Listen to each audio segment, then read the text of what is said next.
Welcome back to CTV News. So what is it like to have a disability in this city? Well, many Canterburyans battle with this every day with buildings that are just simply not designed for wheelchairs.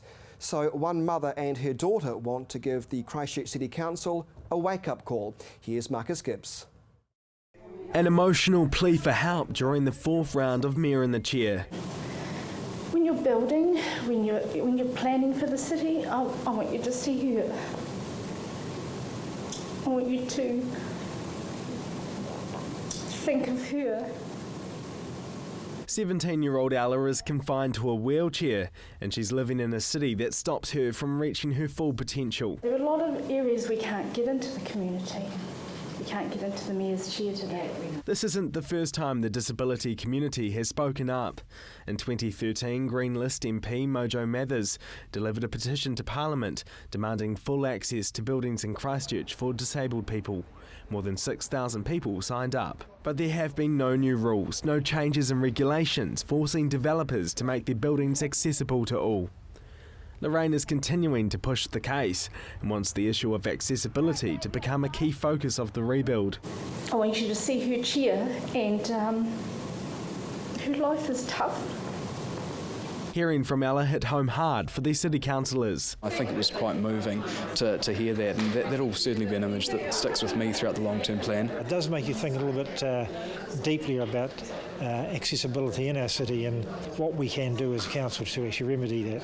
Electric wheelchairs are commonplace now, but many of the buildings that have sprung up over the last century were never designed to be accessible by people with disabilities. So she's a teenager and she wants to do the same things her peers do. She wants to go to the beach. She wants to get into all the buildings that they get into. She wants to go to the concerts and be able to sit with them. Perhaps one day that will change, but the Christchurch City Councillors say it's not an overnight fix. It's really easy to say, right, we'll put in all this regulation and say that everything has got to be accessible, we'll do a complete overhaul. Wonderful, but it costs money, and you've got to balance the commercial realities of people just saying, well, we're not going to do business here. If you don't have people doing business here, you don't have a city. And if you've got no one in a city, then it doesn't really matter how accessible it is. Councillor Goff says all developers should be thinking accessibility. Why the hell would you actually cut out a sector of society that could be your customers? So I think it does make business sense to have an accessible city. Away from the central city shops, there are many aspects of life that Ella is missing out on. One of the things I'm really passionate about is getting her to the sea. You know, being able to just get into the water. We can't get her to the water.